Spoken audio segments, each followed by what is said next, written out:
Bonsoir, nous vous invitons à suivre avec nous un programme présenté par la Fédération des Églises Adventistes du 7e jour. Le message de ce soir, nous espérons, vous sera d'une grande bénédiction et édification. Bonsoir. Vous êtes prêts pour notre histoire en 5 minutes? Alors, j'aimerais vous faire découvrir une bande dessinée que je viens d'acquérir, qui fait partie de ma collection de bandes dessinées préférées de quand j'étais enfant, et le DVD qui raconte l'histoire d'un de mes personnages préférés de la Bible. Mais j'aurais aimé que vous puissiez deviner, chez vous. Dites-le, les enfants dites aux adultes, les adultes disent aux enfants, essayez de deviner de quelle bande dessinée il s'agit. Donc, au fur et à mesure, je vais enlever quelques post-it et vous allez essayer de deviner. Si vous trouvez avec un post-it, ce sera génial. Allez, j'enlève un. Lequel? Allez, tiens, on va commencer par celui-là. Non, celui-là? Ouais, celui-là. Ça vous parle? On continue? Ça vous parle? Ah oui, les connaisseurs ont déjà trouvé. Il s'agit bien d'un album Astérix et Obélix. Et c'est l'un des derniers livres qui est sorti. Bravo! Félicitations! Passons maintenant à mon DVD. Si j'enlève sur les côtés, ça vous parle? Non, vous n'aurez rien vu, vous me direz. Ça, c'est absolument rien. D'accord. Alors, j'enlève celui-là. On ne va pas tout révéler d'un coup quand même. Alors, je vous laisse regarder. Ça vous dit quelque chose? Donnez des noms. Job. David. Jésus. Continue.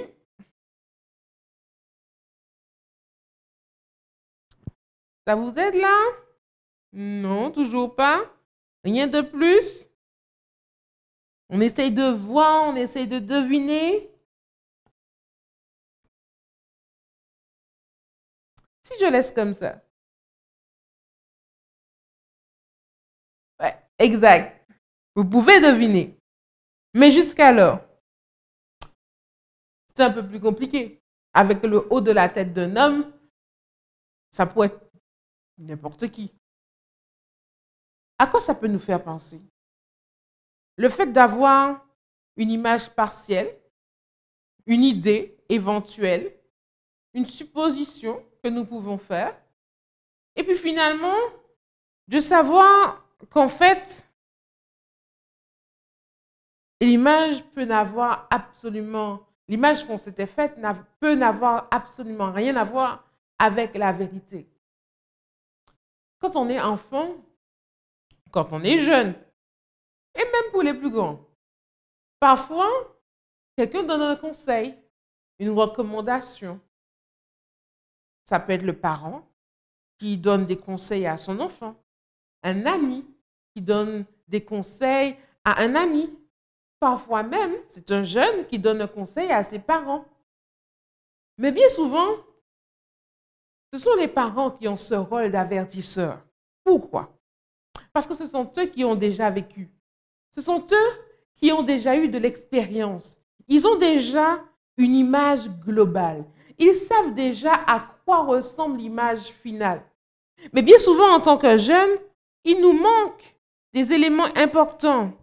Et on se retrouve parfois à avoir de l'image que l'œil. Et on pense tout savoir.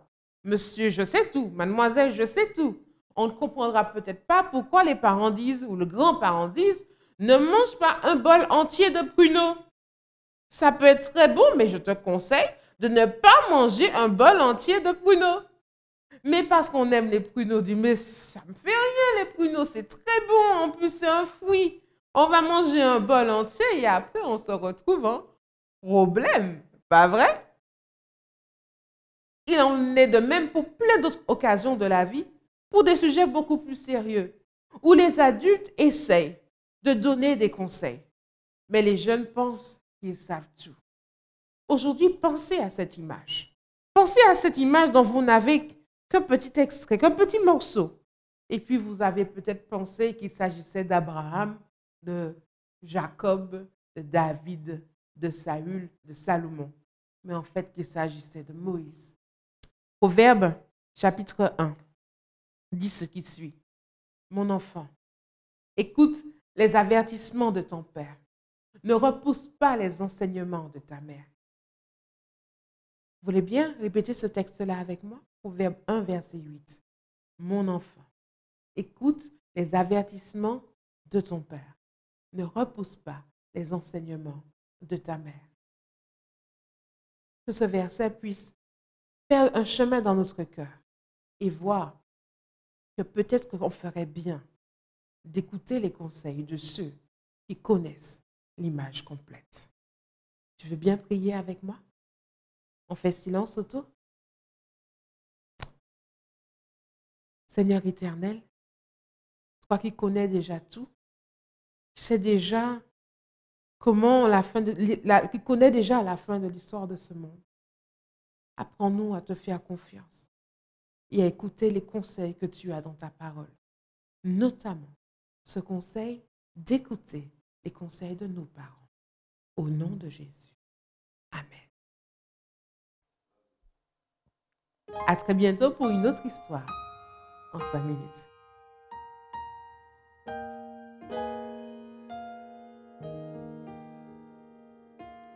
Dieu ta fidélité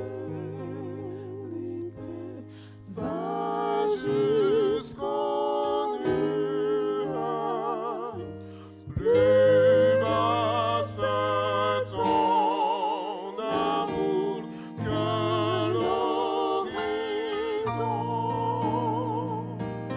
Ta tendre main est toujours étendue à irréplaçable est ta compassion.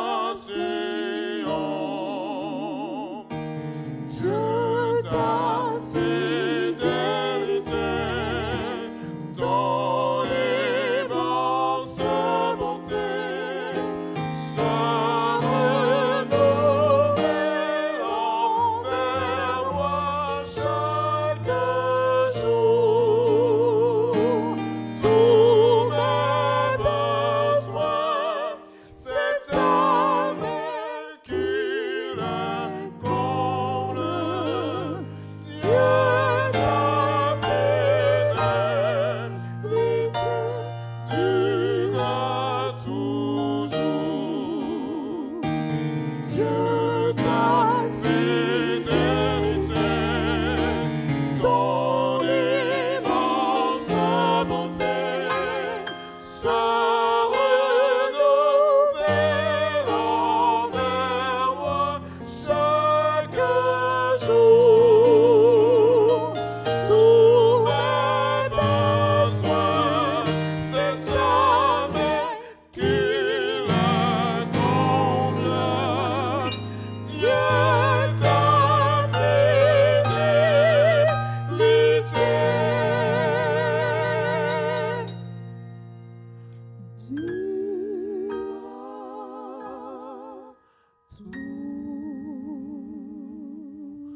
durera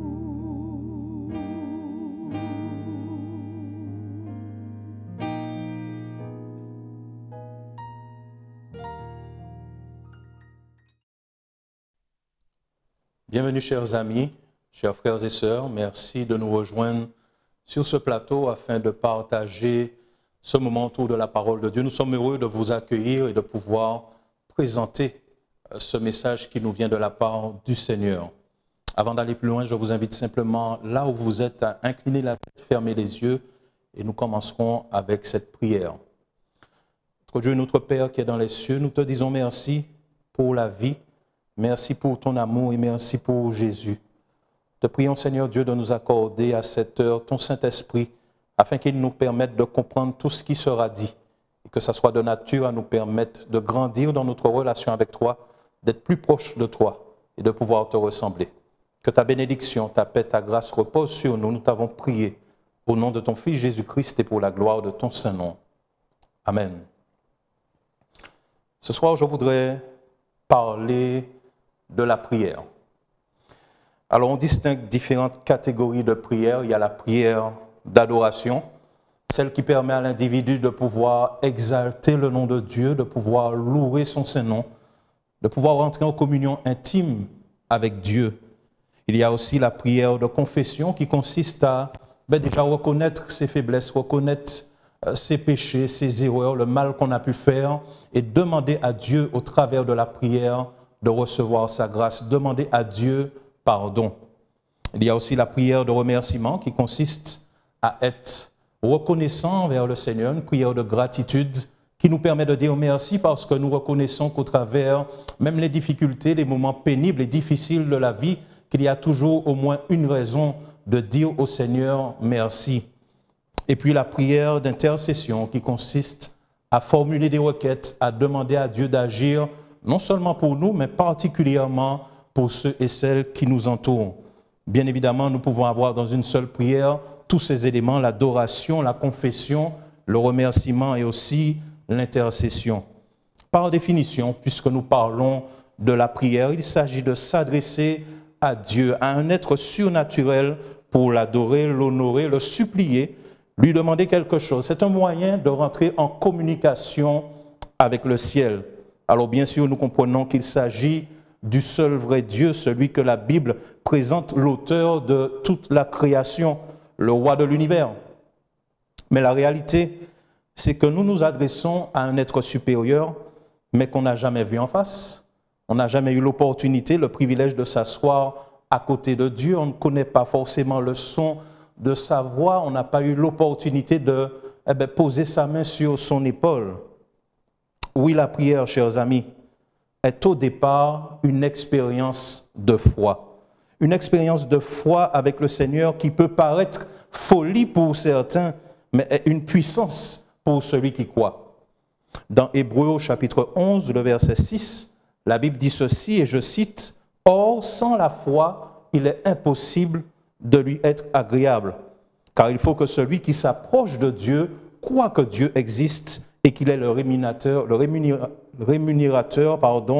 de ceux qui le cherchent. » Si la prière donc nous met en contact direct avec cet être divin qui est au-dessus de toute chose, mais posons-nous la question, comment faire pour lui parler? Comment être sûr que ce que nous formulons, ce que nous demandons, que toutes ces choses-là seront entendues dans nos prières? En d'autres termes, comment la prière, ce moyen de communication, peut être vraiment efficace pour nous? En fait, la question de réflexion pour ce soir est simple. Comment prier Dieu? Comment prier Dieu? Partons de ce point de départ. Chacun évolue en fonction de certaines réalités, de son environnement, mais aussi des vérités et lumières qu'il ou elle a reçues dans sa vie. Nous avons chacun notre histoire, chacun notre récit personnel. Et donc l'idée, puisque nous parlons de prière, n'est pas de comparer notre façon de prier à celle du voisin, à celle de l'autre, et de malheureusement risquer de tomber dans une sorte de conformisme, mais plutôt de pouvoir évoluer, de pouvoir progresser et améliorer notre qualité en termes de communication, de prière avec le Seigneur. Premièrement, il faut savoir que la prière est un élément incontournable de la vie chrétienne. Et je veux pour preuve cet enseignement profond que nous trouvons dans le sanctuaire.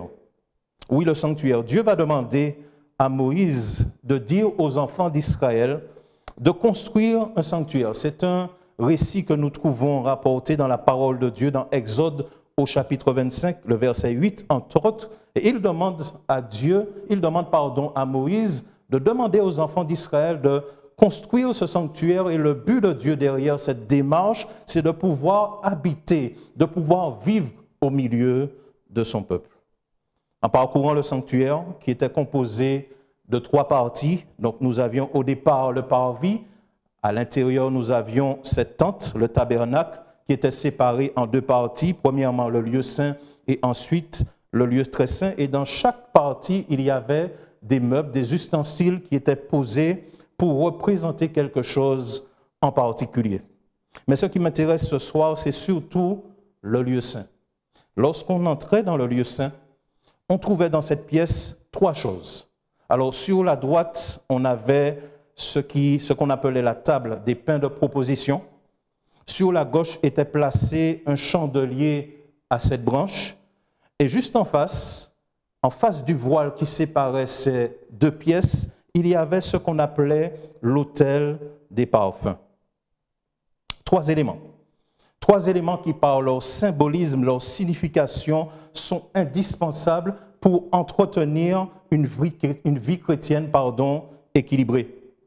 Alors, la table des pains de proposition, j'en ai parlé, cette nourriture physique peut être aussi associée à la nourriture spirituelle.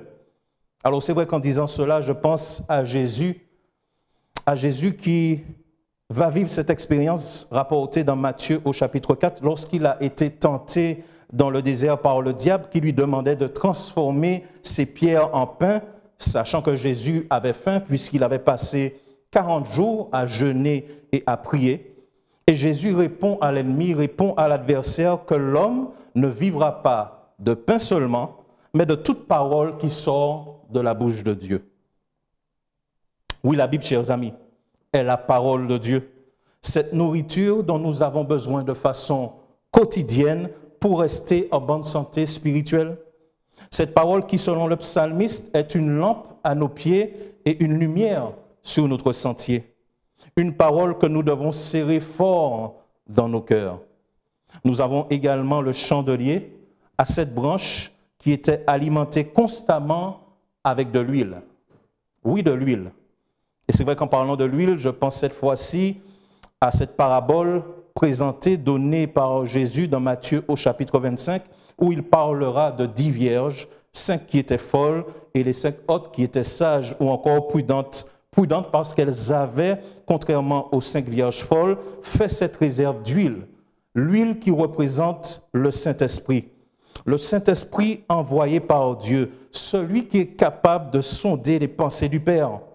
Un être lui aussi divin, qui rend témoignage de Jésus, celui qui nous accompagne dans notre parcours sur cette terre, celui qui fait en nous une œuvre admirable, une œuvre de transformation du cœur. Oui, celui qui fait de nous une personne meilleure.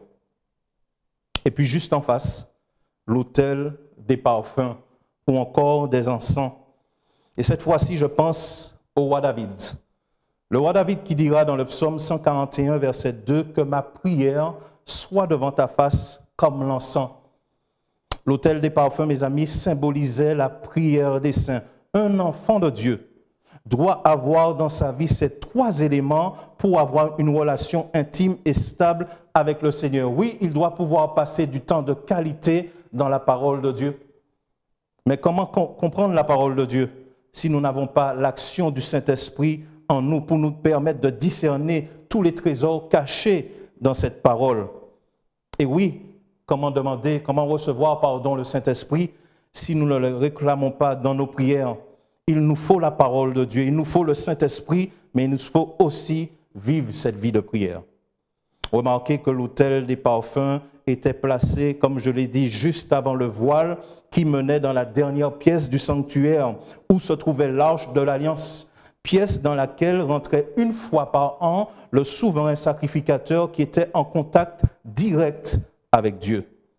Oui, la prière, mes amis, est en effet cet outil de communication qui nous met en contact direct avec le Père. Comprenons au travers de cet enseignement du sanctuaire que ces éléments étaient constamment présents dans le lieu saint. La prière doit aussi être constamment présente dans notre vie. Elle ne doit pas être optionnelle ou ponctuelle. Utilisée simplement dans les moments de troubles, de difficultés, où nous implorons Dieu d'agir. Et une fois que tout est rentré dans l'ordre, eh bien, plus rien. On perd le contact avec le ciel, plus de signal, la connexion semble interrompue. tous les personnages dans la Bible, tous ces héros de la foi qui ont eu cette relation forte avec Dieu étaient tous des hommes et des femmes de prière. La Bible nous parle de Daniel, qui selon le texte nous dit qu'il consacrait 3 temps forts de prière dans la journée. La Bible fait aussi mention de la persévérance de cette femme appelée Anne, qui a demandé avec insistance au Seigneur de lui accorder de pouvoir donner la vie, d'être une maman et de par la suite lui permettre de consacrer cet enfant à Dieu. Le texte sacré, bien évidemment, nous parle aussi de Jésus qui passait du temps de qualité dans la prière. D'ailleurs, le succès de Jésus dans son ministère sur cette terre était étroitement lié à cette vie de prière qu'il avait, à cette connexion qu'il avait constamment avec le Père. Mais je reviens à cette question de départ. Comment prier? Les disciples auront l'occasion de faire cette requête à Jésus. Après l'avoir entendu prier, ils seront touchés, interpellés. Et ils vont demander quelque chose à Jésus. Nous pouvons considérer ensemble ce passage dans Matthieu au chapitre 6. Et nous pouvons prendre nos Bibles pour cela. Matthieu chapitre 6. Je lirai à partir du verset 5 jusqu'au verset 13. Nous sommes dans l'Évangile, dans le Nouveau Testament, l'Évangile selon Matthieu, au chapitre 6, à partir du verset 5 jusqu'au verset 13. Et voici ce que Jésus dira aux disciples. Lorsque vous priez, ne soyez pas comme les hypocrites qui aiment à prier debout dans les synagogues et au coin des rues pour être vus des hommes. Je vous le dis en vérité, ils reçoivent leur récompense. Mais quand tu pries, entre dans ta chambre, ferme ta porte et prie ton Père qui est dans le lieu secret. Et ton Père qui voit dans le secret te le rendra. Verset 7. En priant, ne multipliez pas de vaines paroles comme les païens qui s'imaginent qu'à force de paroles, ils seront exaucés. Ne leur ressemblez pas, car votre Père sait de quoi vous avez besoin avant que vous le lui demandiez. Vous donc, comment vous devez prier? Voici donc comment vous devez prier. Notre Père qui est aux cieux, que ton nom soit sanctifié, que ton règne vienne, que ta volonté soit faite sur la terre comme au ciel. Donne-nous aujourd'hui notre pain quotidien. Pardonne-nous nos offenses comme nous aussi nous pardonnons à ceux qui nous ont offensés. Ne nous induis pas en tentation, mais délivre-nous du malin, car c'est à toi qu'appartiennent dans tous les siècles le règne, la puissance et la gloire. Amen. Chose que nous pouvons relever concernant la prière, d'après les paroles de Jésus, c'est qu'elle doit venir d'un cœur sincère.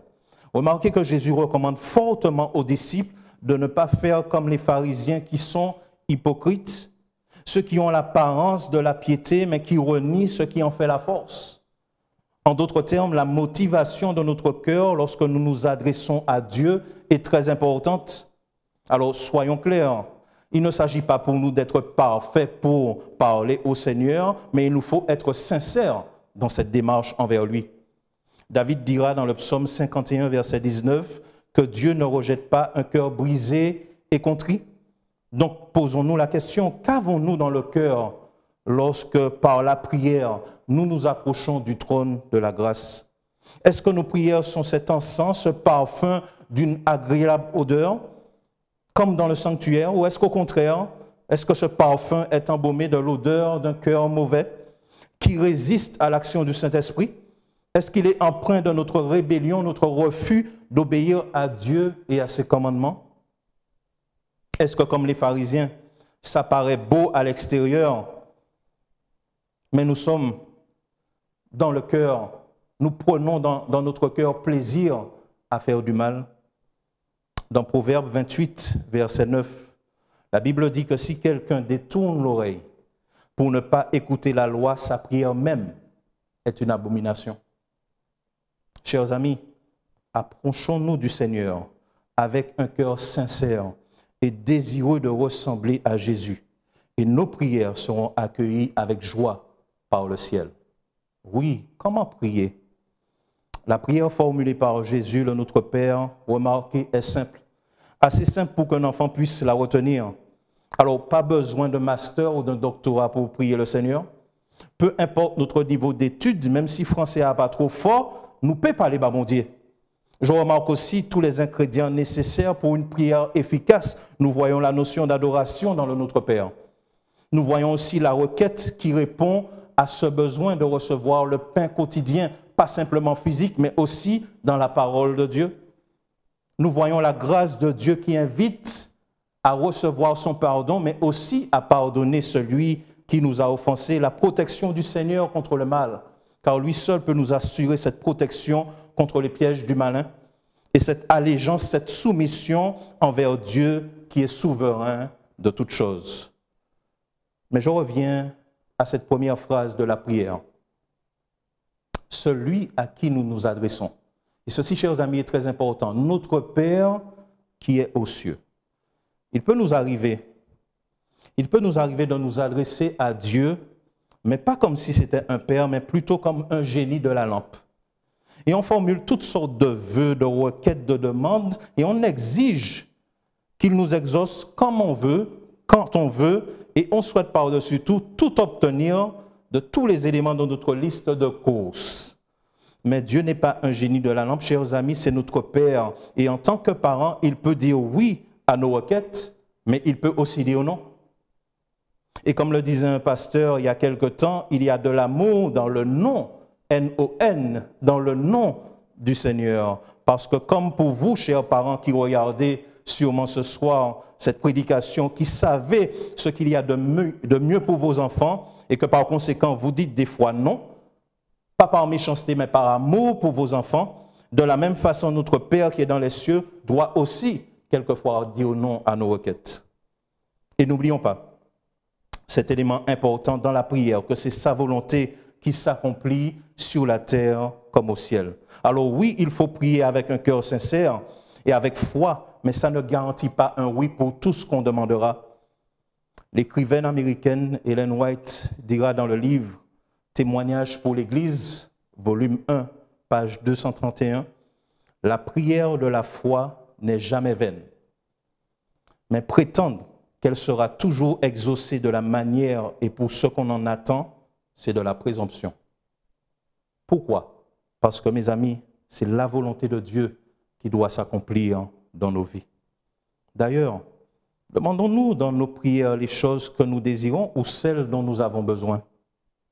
Souvenez-vous de ces paroles dites par Jésus, toujours dans le chapitre 6 de l'Évangile selon Matthieu, dans ce sermon vers la fin du chapitre, où s'adressant à une foule préoccupée par les choses de la vie, de leur devenir, de ce qu'ils boiront et mangeront, du souci de se vêtir, Jésus les invite à chercher premièrement le royaume et la justice de Dieu. Oui, toutes ces choses, toutes ces valeurs, ces vertus que le Seigneur souhaite nous accorder, qui feront de nous les citoyens pour le ciel. Pour ces choses, mes amis, Dieu ne dira jamais non. Dieu ne refusera jamais à une personne qui désire d'avoir plus de sagesse de la lui accorder. Dieu ne dira pas non à une personne qui désire avoir plus d'amour dans son cœur ou d'être rempli du Saint-Esprit. Il ne dira pas non à une telle requête. Alors assurons-nous, en plus de nos demandes exprimées dans nos prières, de demander un cœur pur, de demander de recevoir le fruit de l'Esprit avec toutes ses vertus telles que l'amour, la joie, la paix, la patience, toutes ces choses essentielles à la formation de notre caractère. Comment prier? Comme nous l'avons vu, nous nous adressons au Père. Mais pour s'approcher du Père qui est saint, pour nous qui sommes pécheurs, c'est impossible. Par conséquent, il nous faut un garant pour parler à Dieu. Dans Jean chapitre 14, versets 6 et 13, voici ce que la Bible déclare.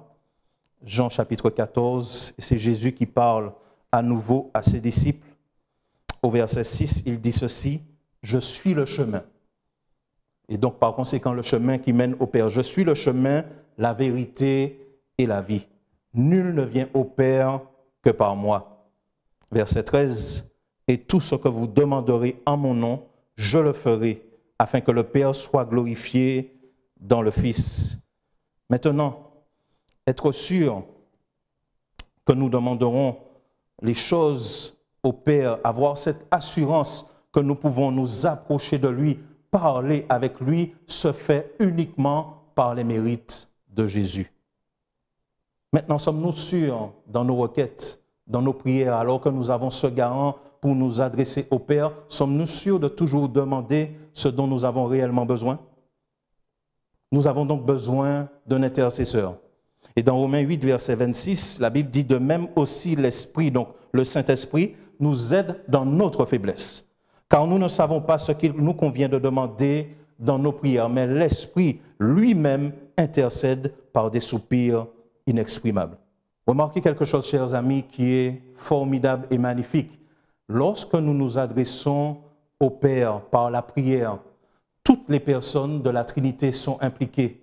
Pourquoi? Et nous l'avons vu, nous nous adressons et nous parlons au Père. Mais comment nous pouvons nous approcher de lui? Par les mérites de Jésus. Comment être sûr que ce que nous demandons est en accord avec sa volonté? C'est parce que l'Esprit de Dieu nous inspire pour pouvoir lui parler. Le Père, le Fils et le Saint-Esprit sont présents dans nos prières. La prière, chers amis, est la clé du matin et le verrou du soir. Elle devrait être notre première réaction et non pas notre dernier recours. Et je reviens pour terminer et pour conclure sur l'exemple de Daniel. La Bible nous dit qu'il priait 3 fois par jour, le matin, le midi et le soir. Et c'est vrai qu'en considérant son expérience, on a l'impression qu'on peut l'associer au nombre de repas nécessaires pour un individu pour rester en bonne santé. Alors si nous associons de façon imagée, bien sûr, la prière à ces 3 repas nécessaires pour rester en bonne santé spirituelle, la question se pose ce soir. Aujourd'hui, avons-nous bien mangé? Ou est-ce qu'on a sauté un repas? Avons-nous passé du temps de qualité avec le Seigneur? Avons-nous pris le temps de parler à Dieu et surtout d'écouter ce qu'il avait à nous dire? Chers amis, ne négligeons pas de passer ce temps privilégié dans la prière avec le Seigneur. Faisons-le de cœur sincère. Faisons-le inspiré par l'Esprit Saint. Faisons-le au nom de Jésus. Et que notre façon de communiquer, de communier avec Dieu puisse grandir, s'améliorer, progresser et que nous soyons plus proches du Seigneur. Je vais vous inviter maintenant à prier pour terminer ce moment. Prions ensemble. Notre Dieu et notre Père, merci pour ta parole, merci pour tes enseignements. Merci pour le privilège que tu nous donnes de pouvoir nous adresser à toi en ce soir. Merci pour ces éléments qui sûrement nous aideront à améliorer cette qualité de relation, de communication que nous avons avec toi. Permets-nous chaque jour de faire cette expérience de foi. Permets-nous de ne pas négliger ces moments de qualité avec toi, mais qu'au contraire, nous puissions prendre le temps de pouvoir t'écouter, parler, échanger avec notre Père Céleste, ayant l'assurance que tu agiras, que tu répondras selon ton bon plaisir, mais que sûrement ta volonté sera la meilleure pour nous. Garde-nous en ta paix, permets-nous de continuer à vivre l'expérience de la prière et à aspirer les uns et les autres à pouvoir faire de même. Que ta bénédiction repose dans chaque foyer, dans chaque famille, dans chaque maison, et que ton nom soit glorifié dans nos cœurs et dans nos vies. Nous t'avons prié au nom et par les mérites de Jésus-Christ, ton Fils, et pour la gloire de ton Saint-Nom. Amen. Nous vous remercions une fois de plus d'avoir été présents avec nous. Que l'Éternel continue de vous bénir, de vous garder, et continuons à expérimenter l'expérience de la prière et voir combien Dieu est bon envers nous. À très bientôt.